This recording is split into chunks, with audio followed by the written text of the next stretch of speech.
Welcome to Istanbul.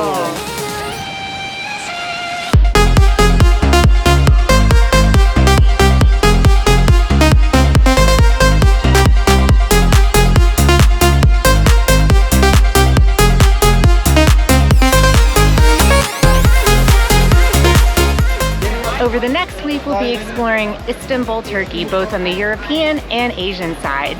We're going to be taking in as many of the major sites as we can, including the Blue Mosque, Hagia Sophia, and the Topkapi Palace. So join us for what promises to be a really, really fun week here in Istanbul. Well, we're back in the Istanbul airport, and this time we're actually staying here, not in the airport, but we're staying in Turkey. We have 12 amazing days ahead of us, and we're so excited to be in our 11th country. Yep, first part of this trip is in Istanbul, and the second part we're not telling you right now. That's right, it's a surprise. Good afternoon. We are finally out and about in Istanbul, Turkey. We decided after a somewhat long travel day yesterday that we were going to take this morning and early afternoon off. We had a really nice breakfast at our hotel, followed by a very much needed and wonderful workout in the gym at the hotel. And then this afternoon, our hotel actually had us escorted up to one of their favorite restaurants, just a couple minutes up the road from them, where we are being served authentic Turkish cuisine, and we're really excited for our lunch here.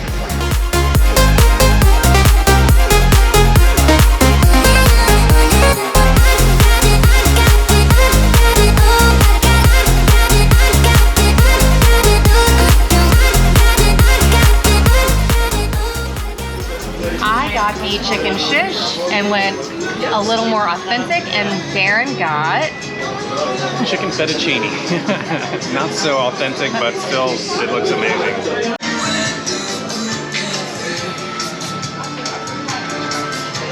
our lunch companions. Well, it actually dates back to Ottoman times. A lot of Istanbul's houses were actually made of wood, and they kind of proliferated the mouse and rat populations. So cats helped, of course, knock down those populations in people's homes. Also, in Islamic tradition, cats protected things like libraries and granaries from being destructed by rats and mice. They were basically the guardians of these things. So it kind of goes back to, Islamic faith as well, why they value cats so much. And the Turkish people actually take care of these kitties, so they may seem like strays, but they're being cared for by the people. They give them food, water, bring them into their shelter, even take them to the vet and do their vaccines or get the medical treatment when they need it. So there may be tons and tons of stray kitties here, but they're all being very well loved.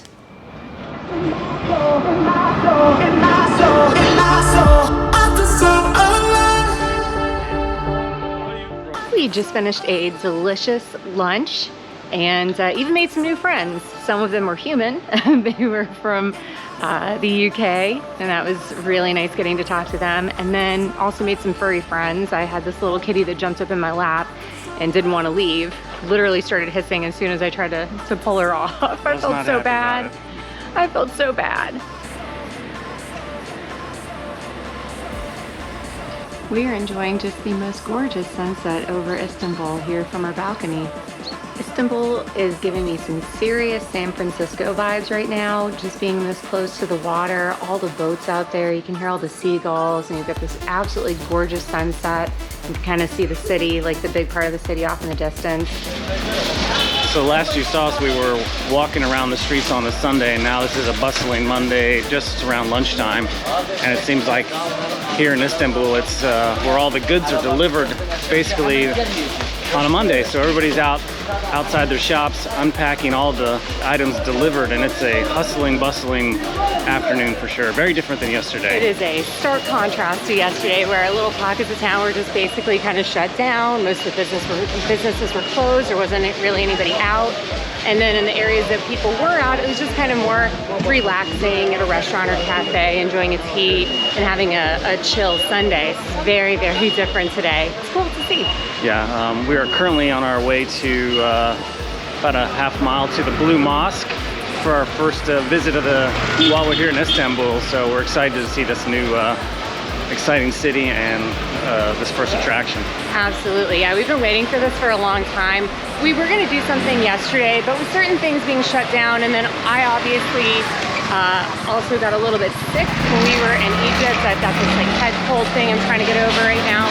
We just decided to take a couple days of downtime so we could relax and I could feel better and be able to fully enjoy everything that we've been, you know, waiting to come see. I'm so glad we did. Oh, this is so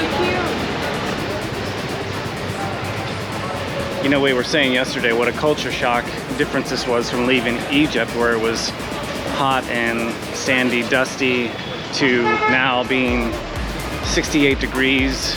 We have trees, and you know, the ocean is right off to our side here, and it's very hilly here in Istanbul. So it's a very different experience. It is. And that is what we were hoping for. We were hoping that we weren't going to places like back to back that were too similar to one another, and I'm really glad that there is a big difference between where we were before and here, because they're each really, really special in their own way, but they're totally different from one another. It's great.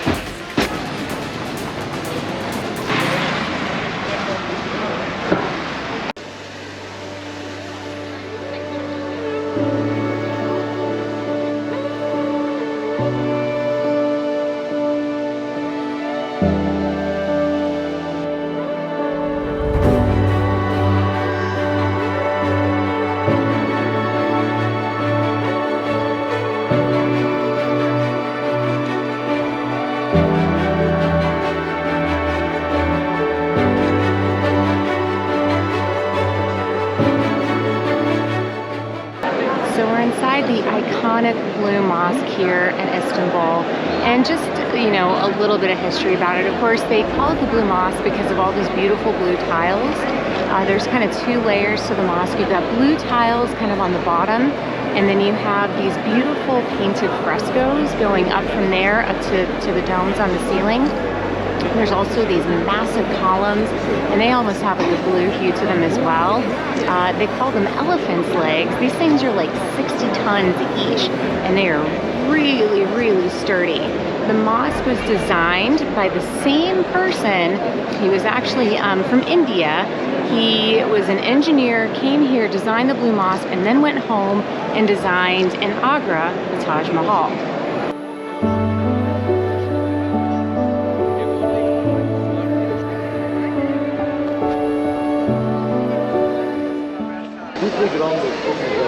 Much more traditional experience here than the mosque we went to in Egypt.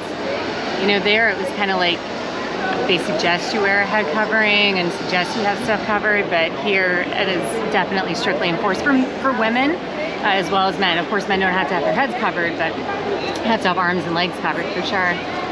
And when you come in, they have you take your footwear off, and you can either carry it with you or store it in some shoe bins on the side, and you just retrieve them after you're done taking photographs and video and that kind of thing, or after your tour.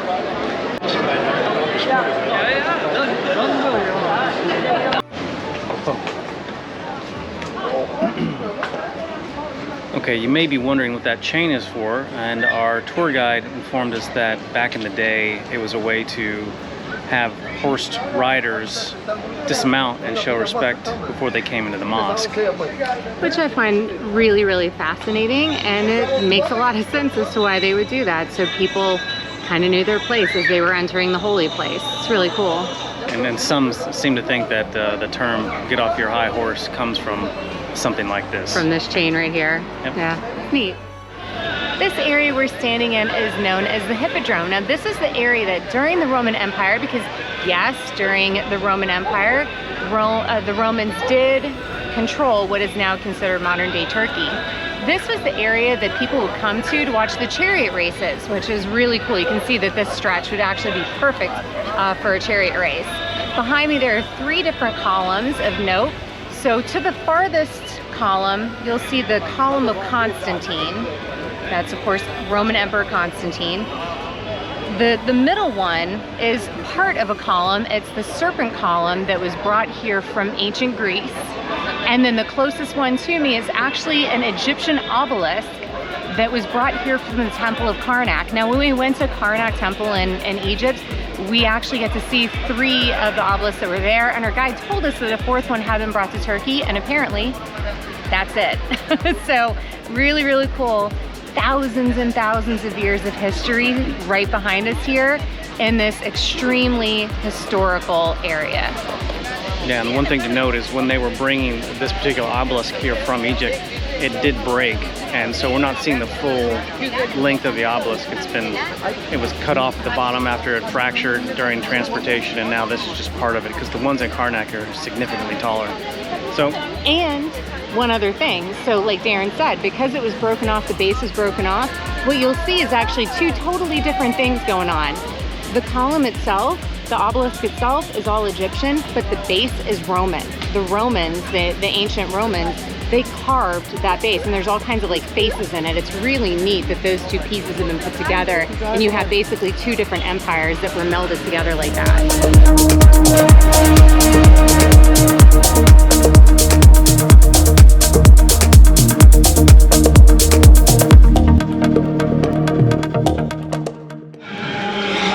okay, so we had a really large lunch, late lunch. Really late. After our tour of the Blue Mosque, so now we're just having some Turkish tea and a lovely Turkish cake. Turkish cake. At this really cute restaurant slash bakery that is just up the street from where we're staying, and this looks delicious. Yeah, we can see all this from the glass outside, so we thought we'd take a shot. Looks delicious. Okay, tea has arrived, and they came with this little Turkish delight, which I guess is a little treat that you eat separate from the tea. Oh, I'm the guinea pig. yeah. It's like nutty and chewy. I don't really know how else to describe it. It's good though. It's like nutty and chewy and has like a powdered sugar on top. Okay, cool off.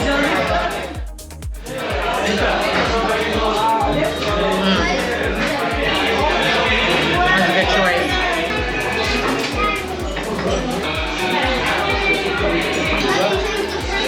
So I keep giggling about our first round of tea they put down was here. We both thought this was a sugar cube. It looks like one. It's like the shape and size of one. So we dumped it into our tea, and they're like, no. And they go, this is Turkish delight. You eat it. And we're like, so they had to bring us a new tea with a new candy. And I tried the candy.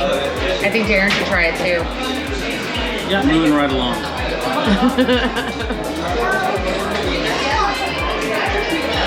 All right, we're gonna sign off.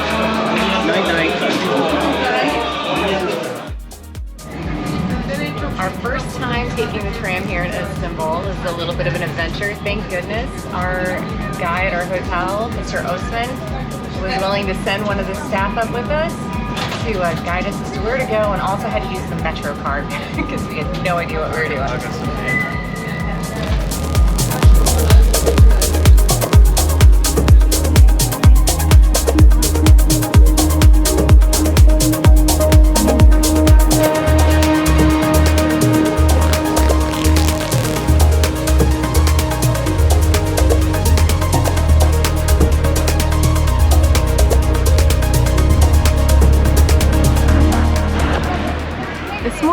We're taking a tour of the Dolmabahce Palace here in Istanbul.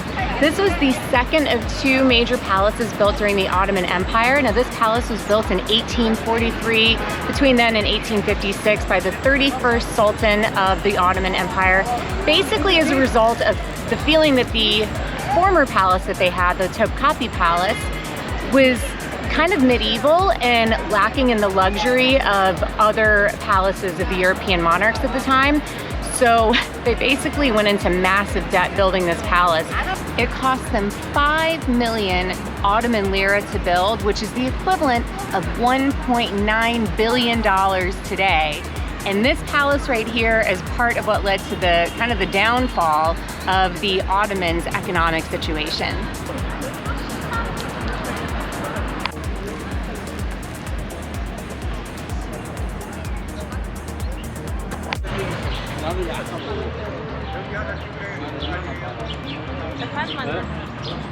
So this palace stayed an active palace in terms of royal families until 1924, and then the first president of Turkey also lived here until he passed away in 1938. Since then, it's basically just been maintained as a museum.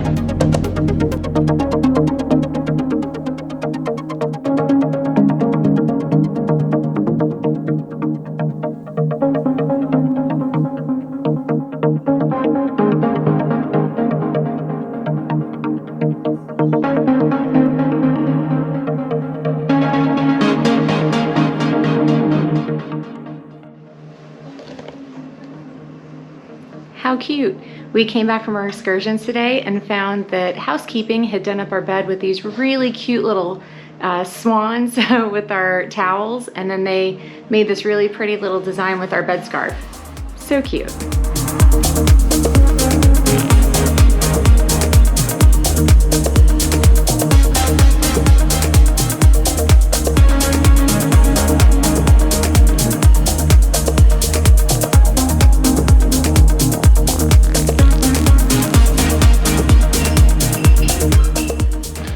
Have a morning guest, or at least the last 2 mornings now. This sweet little boy comes in to say hello.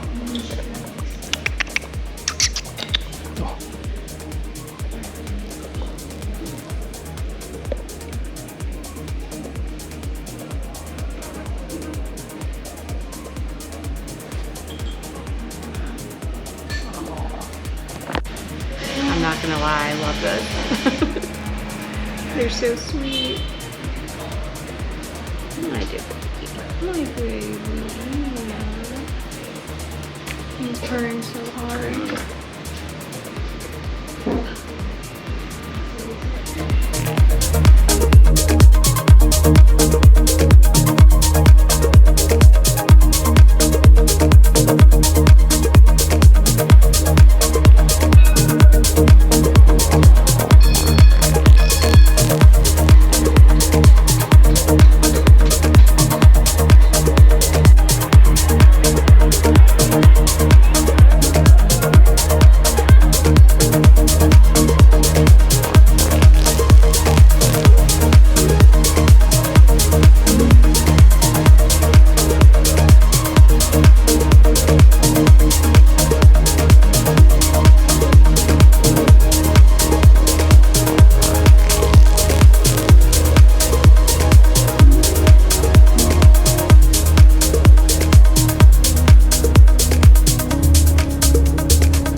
It's also been in novels, it's been used in video games, so this cistern has had a place in pop culture over many, many decades, and I have a feeling it's going to continue to be used for many decades from now on.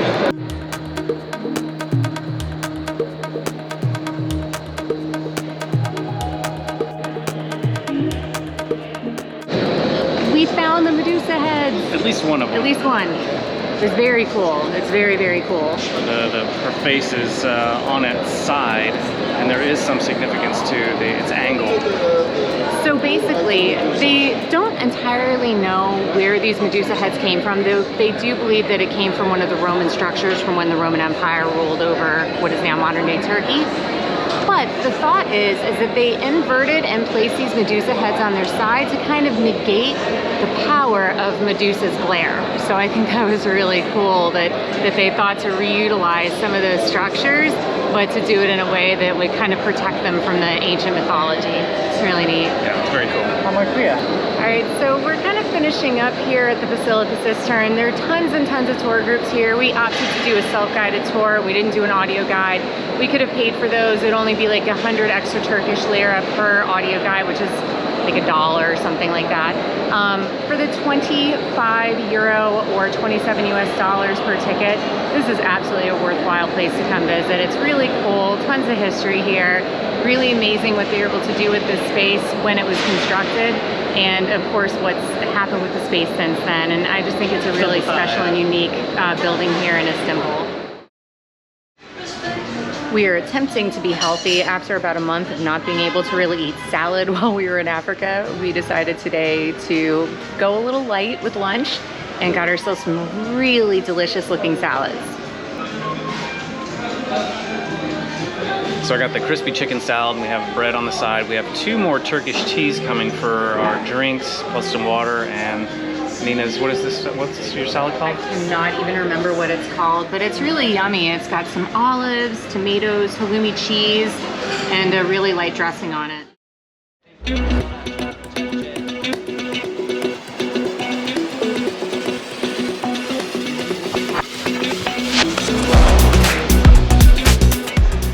We forgot to mention that we're heading to get on a water taxi to go to Asia. That's right. So we only opted to do one guided tour here in Istanbul voluntarily as part of the Mega Pass deal. We decided to use a local guide to show us the Asian side. It's like an hour-and-a-half tour. They show you all the really cool spots over there, and I think it's a really smart way to explore an area like that, you know, because things may be a little bit more difficult to find than they are here on the European side. So really excited about this tour. Yeah, we have no idea what to expect. It could be very well exactly the same as here, but we don't know. So we thought we'd choose that option. Like I said, we're gonna take a water taxi there and back.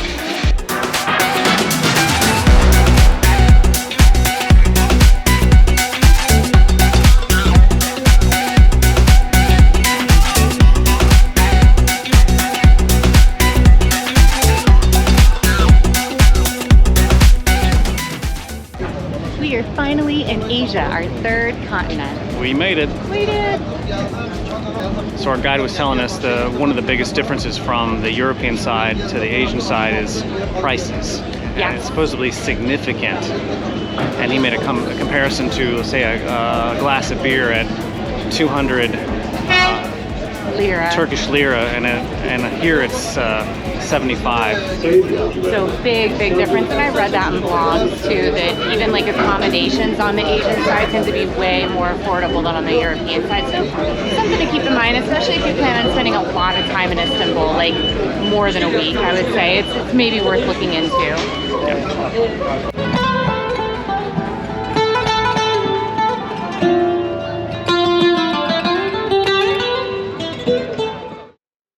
While most of the major sites in Istanbul are found on the European side, the Asian side offers the Maiden's Tower, a now historic landmark which was previously used as a lighthouse, as well as some very popular districts to relax, shop, and eat in, including the Katakoy and Üsküdar districts.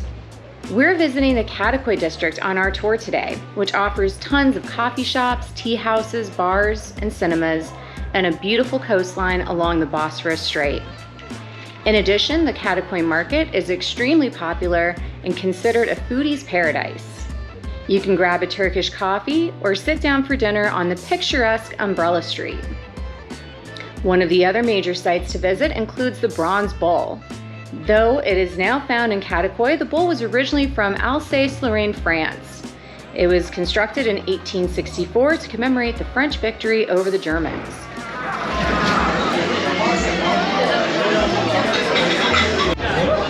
Headed back to the European side of Istanbul. We enjoyed our walking tour. It was fun. We got to see lots of different shops, restaurants, candy stores, things like that. Learn about some of the history. And then after the formal part of our tour was over, our guide set us free and just gave us information so we knew how to get our ferry back over to our side. And we were able to go grab some dinner at one of the restaurants and had a nice dinner, and now headed back. Yeah, as strange as it seems, with the river or the waterway separating the two continents, it's a very, very different feel on this side, on the Asian side. It's a much younger crowd, probably more, I don't know, modern. I don't know how you want to call it. I think a little more modern, whereas I feel like the European side is probably a little bit more conservative, a little more traditional. Yeah, just a very different feel, but and it is definitely cheaper here on this side. It's cheaper, it's also less touristy and a little bit more relaxed, a little less hustle and bustle. So, you know, definitely something to consider if you are looking for that kind of vibe, or if you're on a serious budget and you're looking to travel to Istanbul, you know, the Asian side is a wonderful option.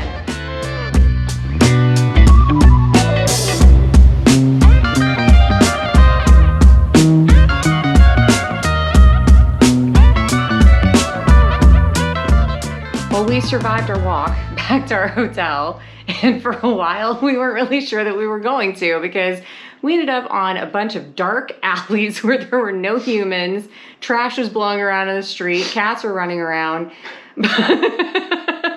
And the problem is that when we came to the pier, to the, you know, to get our boat, we went through two different markets. Well, it's after hours and the markets are closed, so the ways that we used to get here, those entrances were shut off and we couldn't go back the way that we came.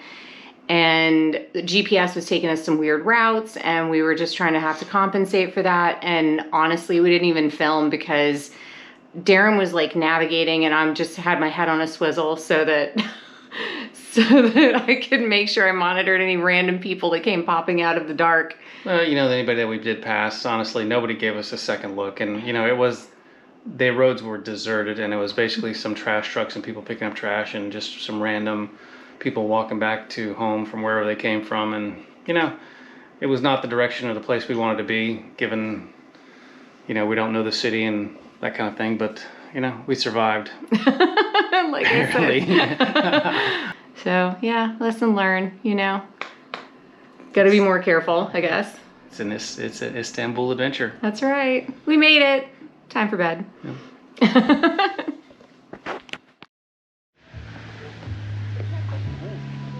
Good afternoon, everybody. We sort of took the day off and now we're in a late afternoon heading to our one attraction of the day, which is the Topkapi Palace, also which translates to Cannon Gate. This was one of the primary palaces used during the Ottoman Empire before they switched over to using the Dolmabahce Palace. Okay, this palace is so cool. It literally looks like a medieval castle. It is so different and so unique compared to some of the architecture that we've seen here in Istanbul the last couple days. As of 1924, Topkapi Palace has become a large museum and library. But it was the administrative center and main residence of the sultans during the Ottoman Empire until Dolmabahce Palace was built in 1856. Construction began in 1459, 6 years after the conquest of Constantinople. It was originally called the New Palace to differentiate it from the Old Palace and Basilica Square. It was named Topkapi in the 19th century, which means Cannon Gate. Over the centuries, the palace expanded and underwent renovations after damages incurred from an earthquake in 1509 and a fire in 1665. There are 4 main courtyards and a lot of smaller buildings with hundreds of rooms and chambers. The Sultan's family lived in the harem.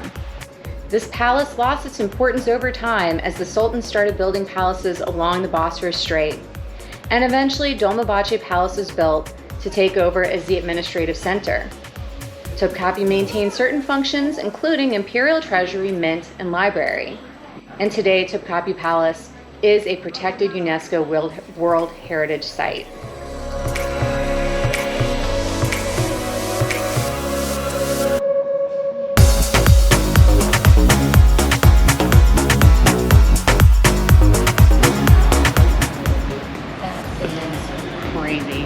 There was an 86-carat diamond in there, and then I think it got neglected, but their last case that you look at are a bunch of diamond pieces that were brought to Turkey during, you know, the Ottoman Empire during World War I. One of the other ones was a 48-carat diamond. Tons and tons of diamonds in there.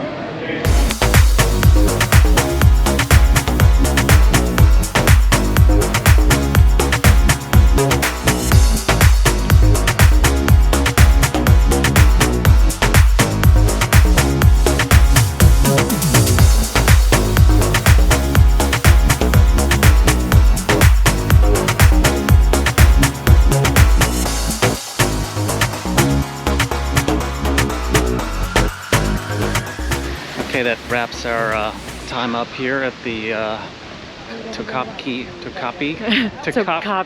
Palace. Topkapi Palace. It's not easy to say. It was really cool. We had about 2 hours here. It doesn't stay open very late, so just kind of plan your day accordingly. We had some issues with our tickets getting in, so it kind of delayed us a half hour. So we really had to rush at the end, especially in the Holy Relics room, which actually has some very, very cool stuff in it, including the Staff of Moses. Staff of Moses. That was incredible. It's one of the coolest relics I think I've ever seen in my life. I think it was dated back to 13th century BC. It sure was. And then they had some relics from, of course, the Prophet Muhammad as well, dating even further back. So really kind of a shame we didn't have a little more time in that room. We did see some very cool stuff today. Really enjoyed the treasures, you know, the rooms that had all the treasures and stuff, things that have been gifted to them. They had a diamond called the Spoonmaker's Diamond at 84 carats. 84 carats. It was huge. And people were so wowed by that. They were ignoring the other stuff in there. There was like another one that had 48 carats to it. And it's like, oh, that's small potatoes compared to this massive thing that we just saw. Yeah, really amazing. Beautiful jewel. And it was surrounded by numerous, like 49 other diamonds as well. We'll pop up pictures, of course, but I mean, spectacular. Everything in there was really cool. It was all stuff that they've salvaged from, you know, the Ottoman era, things that both the Ottomans had made themselves, as well as had been gifted from, you know, now nations all over the world. Really, really cool. The pieces of history that you can see from relationships the Ottoman had with other empires of that time. Yeah, the Swedish, the French, the Spanish, the UK, Russians, Italian, Prussians, Germans, Austro-Hungarians. The list goes on and on. Yep. Okay, for dinner, we're going to a rooftop bar. We've had lunch twice at the restaurant that's on the ground level, and now they've said that the views are really great at the top, so we're going to check this out and see what it's like. And this place has a huge menu, so there's a ton of stuff that we have yet to try, and I know we'll find something delicious for dinner. It's so delicious.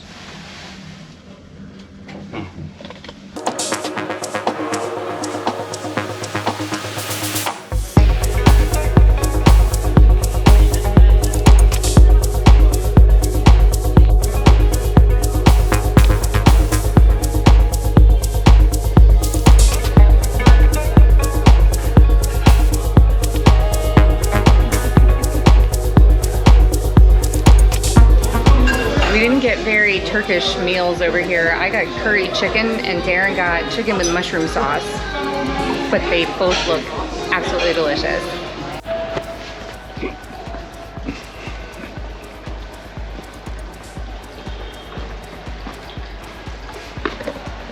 Different experience tonight. We made it home safe and sound. Yeah, on a well-lit streets that were well populated. It was an entirely different experience. Okay, one thing to note, we got the sort of fast pass or skip the line ticket because we ordered our tickets online, or Nina ordered the tickets online. Right.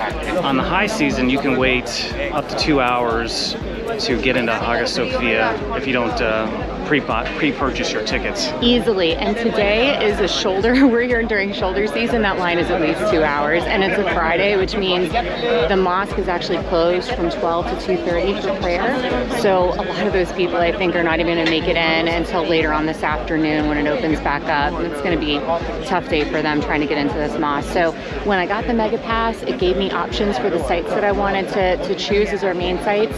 I would highly recommend, if you do that pass, get your ticket to Hagia Sophia. Don't wait to do it here in person.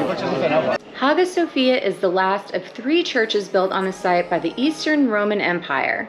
It was completed by 537 AD. The structure was built by Byzantine Emperor Justinian I, who also constructed the Basilica Cistern we visited earlier this week. Hagia Sophia was considered the epitome of Byzantine design and is said to have changed the history of architecture. Originally, it was a Greek Orthodox church from 360 to 1453. There was also a brief period during this time it was converted to a Latin Catholic church between the Fourth Crusade and 1261.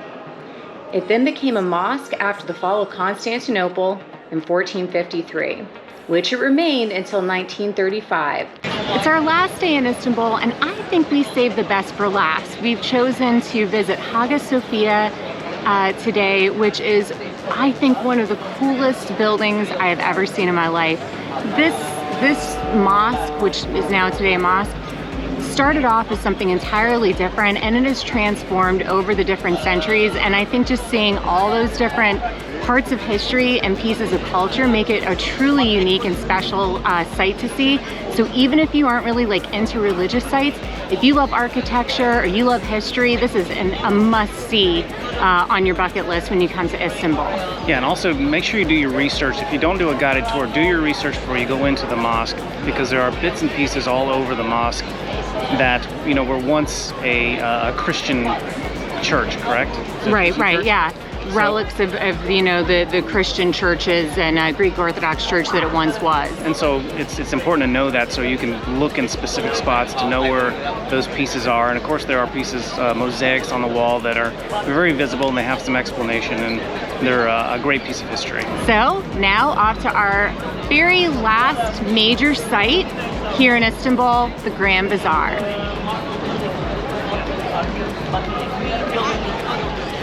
That's it. So here's a funny story. When we were walking to the pier the other day for our Asian side walking tour, we ended up in this huge bazaar.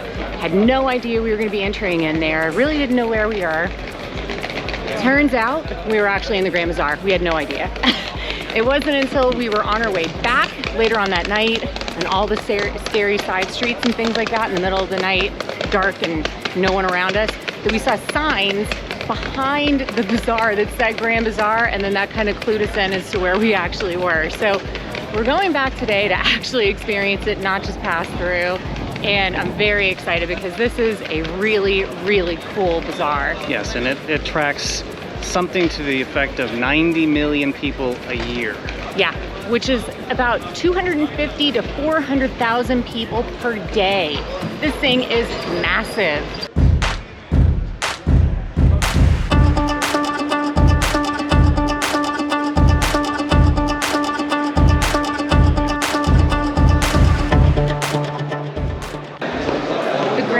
Is one of the oldest and largest covered markets in the entire world. It encompasses 61 covered streets and over 4,000 shops. Welcome to Grand Bazaar, my friend. How are you? Have a great holiday. Thank you. You too. Best welcome. I love it. Yay! That adds to the magic.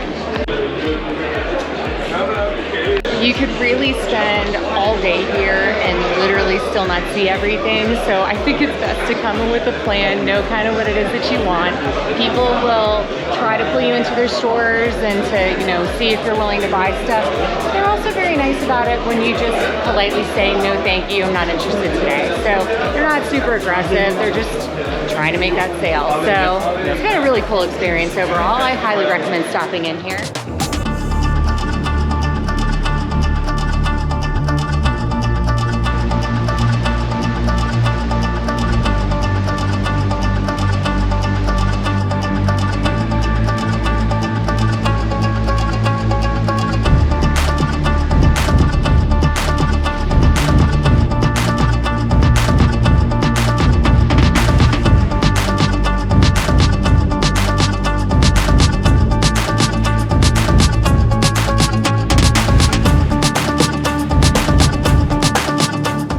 Had an amazing time here in Istanbul.